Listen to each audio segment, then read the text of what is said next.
Dengan pikiran kacau, dan langkah kaki linglung tak tentu arah, Romeo sampai di jalan samping Ramayana.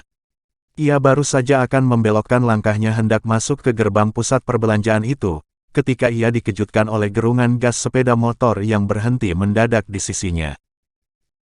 Sial, pikiran lagi ribet malah dikejutin orang, gerutunya dalam hati. Si pengendara motor malah tergelak ringan. Sorry Rom, kaget ya. Romeo menoleh.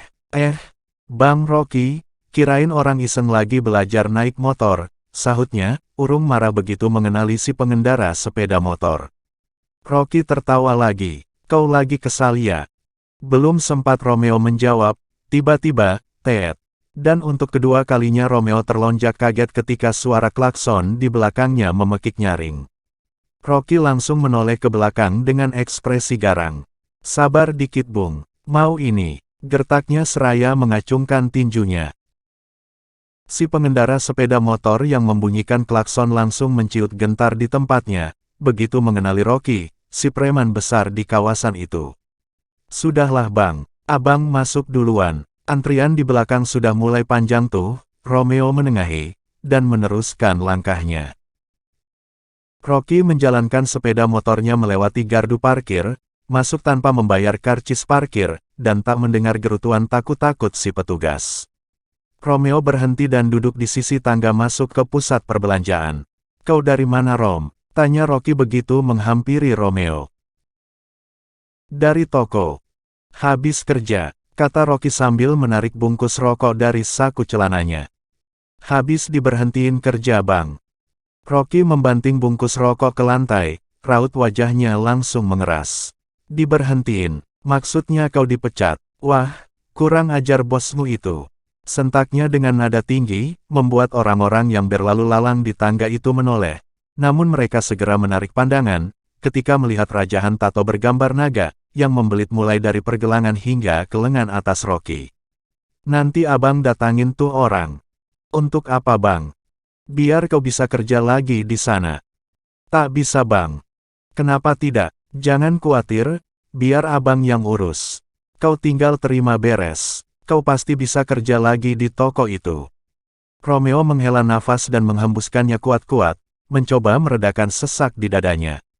Takkan bisa bang, tokonya sudah ditutup, bangkrut. Raut wajah Rocky langsung melunak. Oh, bangkrut, ia terdiam seraya menggaruk-garuk kepalanya, salah tingkah. Pikiranku ribet banget nih bang, keluh Romeo.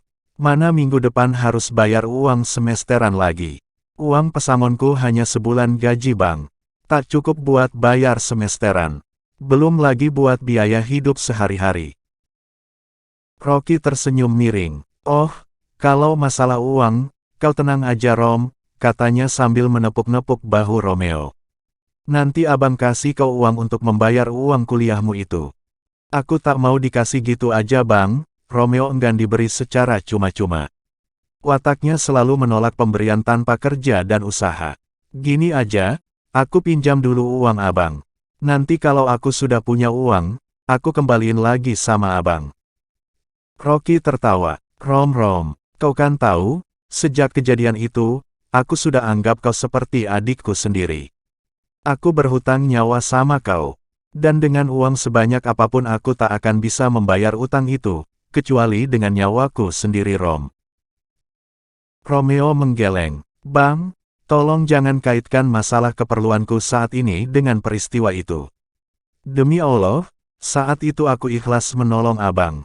Dan aku tegaskan, abang tak punya utang apa-apa padaku. Sorry, aku tahu Rom. Tapi apa salahnya kalau sekarang giliranku membantumu? Anggap sajalah ini pemberian abang kepada adiknya. Romeo terdiam, memikirkan masalah-masalah semerawut di benaknya, kebutuhannya yang mendesak untuk membayar uang kuliah, uang untuk persiapan ujian seminar proposal, biaya hidup sehari-hari, ketidaktegaannya menambah kesusahan bunda, dan sekarang Rocky menawarkan bantuan kepadanya, menyebabkan ia tidak punya pilihan lain. Baiklah bang, aku terima bantuan abang, ujarnya pelan. Nah, gitu dong, berilah kesempatan pada abangmu ini untuk berbuat kebaikan. Hahaha, sambut Rocky senang. Tapi sekarang abang tak bawa uang. Kita ambil ke rumah abang, oke? Romeo mengangguk. Ayo, lanjut Rocky sambil menarik Romeo, meninggalkan tempat itu menuju parkiran. Nih Rom uangnya, segini kan? Rocky menyodorkan lembaran-lembaran uang ratusan ribu yang terlipat. Romeo mengambil uang itu dengan ekspresi datar. Iya bang, makasih. Hitung dulu, nanti kurang lagi. Ah, tak usah bang. Tapi apa benar aku tidak nyusahin abang? Uang ini cukup banyak bang. Apanya yang nyusahin? Santai saja, bisnis abang lagi berkembang pesat. Bisnis apa bang? Tanya Romeo dengan nada tertarik. Rocky mencondongkan badannya ke arah Romeo. Tapi kau jangan kaget ya. Dan jangan kau ceritakan ke orang lain, ujarnya setengah berbisik. Kecuali kau ingin abangmu ini masuk penjara. Romeo terkesiap. Setahunya, Rocky adalah pimpinan geng Fokan, yang sering mengutip uang keamanan dari kios-kios dan toko-toko di pasar kawasan itu. Tapi bukan hanya sekadar mengutip uang untuk memeras para pedagang, Rocky dan anak buahnya memang benar-benar bertanggung jawab menjaga keamanan, sehingga kawasan itu menjadi termasuk kawasan paling aman di Pekanbaru, bebas copet, penodong, pemalak dan tindak kriminalitas lainnya. Walaupun mungkin menurut peraturan di negara ini, keberadaan geng Fokan termasuk ilegal, namun reputasi geng Fokan adalah legal di mata para pedagang, yang bisa melakukan transaksi ekonomi dengan aman tanpa cemas akan berbagai macam gangguan keamanan. Tapi kalimat terakhir Rocky yang menyebut penjara membuat tanda tanya besar di pikiran Romeo, sebab bisnis yang bisa membuat pelakunya masuk penjara adalah bisnis yang melawan hukum. Abang pengedar bahan? Rocky menjawab kebingungan di wajah Romeo. Bahan apa bang? Romeo malah semakin bingung. Narkoba, sahut Rocky pelan. Astagfirullah, Romeo hampir saja terlonjak kaget. Ah, bang pengedar narkoba. Iya Rom, jadi uang ini hasil transaksi narkoba. Iya, kau tak mau terima uang haram ya? Kata Rocky risau. Iya, gimana lagi Rom? Uang abang memang haram semua. Kepalaku berat sekali. Romeo terhenyak lesu di sandaran kursi, pikirannya yang lelah melayang ke kampung halamannya di Bangkinang, ibu kota Kabupaten Kampar yang berjarak sekitar 60 km dari Pekanbaru, ibu kota Provinsi Riau, tempat ia menuntut ilmu saat ini. Bunda, perasaan haru tiba-tiba menyeruak di dadanya saat mengingat Bunda di Bangkinang, wanita parubaya yang berjuang sendirian membesarkan ia dan adiknya. Harapan Bunda begitu besar terhadapnya. Bunda sangat ingin agar Romeo bisa menyelesaikan kuliahnya tahun ini, dan berharap Romeo segera mendapatkan pekerjaan yang layak, untuk menyelamatkan masa depan pendidikan adik perempuannya, Balkis, yang terpaksa menunda keinginannya untuk kuliah karena keterbatasan biaya, merelakan hatinya menjadi pengajar les private, untuk membantu Bunda yang berprofesi sebagai guru sekolah dasar. Kondisi ekonomi keluarga Romeo menurun drastis sejak ayahnya mulai sakit-sakitan, mengakibatkan Bunda harus menggadaikan sertifikat gajinya dalam jangka sekian tahun, demi mendapatkan pinjaman. Tak cukup juga, bahkan terakhir, mereka harus merelakan rumah yang mereka tempati untuk dijual, karena sangat membutuhkan uang untuk biaya pengobatan ayah.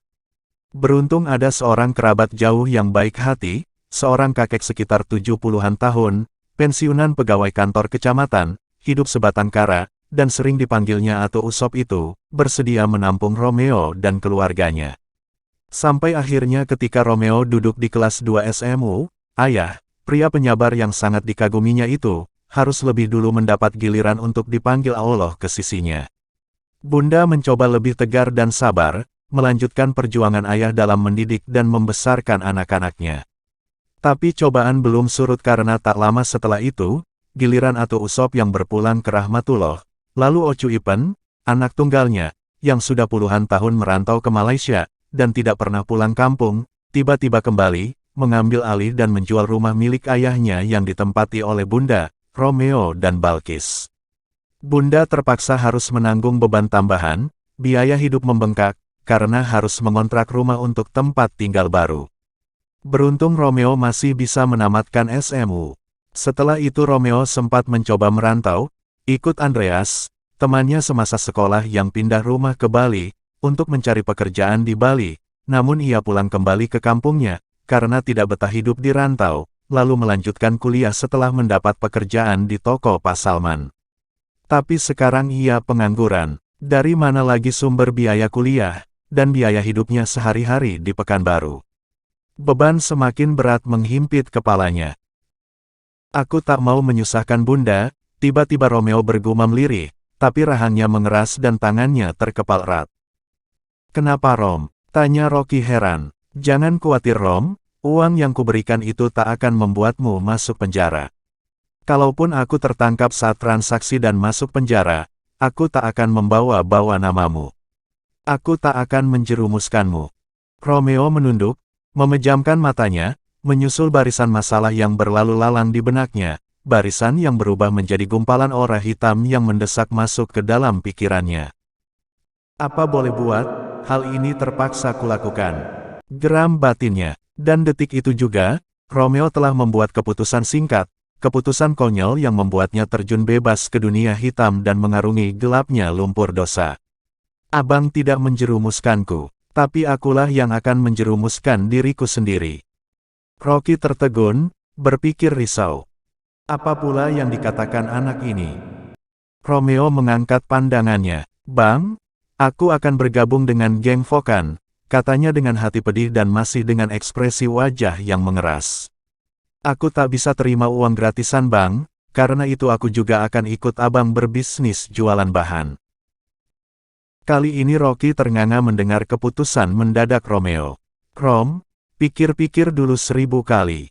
Ini jalan sesat Rom, aku sadar itu, tapi aku tak bisa mengelak karena aku sudah terlanjur kotor. Sedangkan kau masih bersih, kuliahlah baik-baik, jadi anak baik, jangan kayak abang. Dengan berbagai alasan Rocky terus berupaya menolak keinginan Romeo untuk menjadi pengedar narkoba. Rom, kalau menjadi anggota geng Fokan, kau masih bisa kuterima. Tapi untuk ikut jualan narkoba, jangan. Kau harus tahu, tidak semua anak buahku di geng Fokan yang tahu kalau aku berbisnis narkoba. Hanya Johnny seorang yang tahu.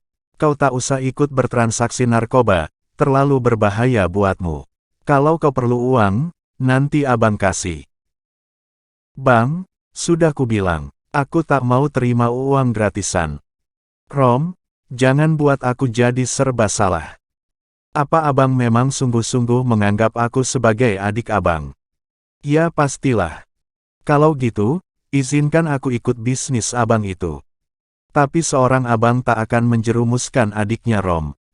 Tadi juga sudah kubilang, abang tidak menjerumuskanku. Tapi akulah yang menjerumuskan diriku sendiri.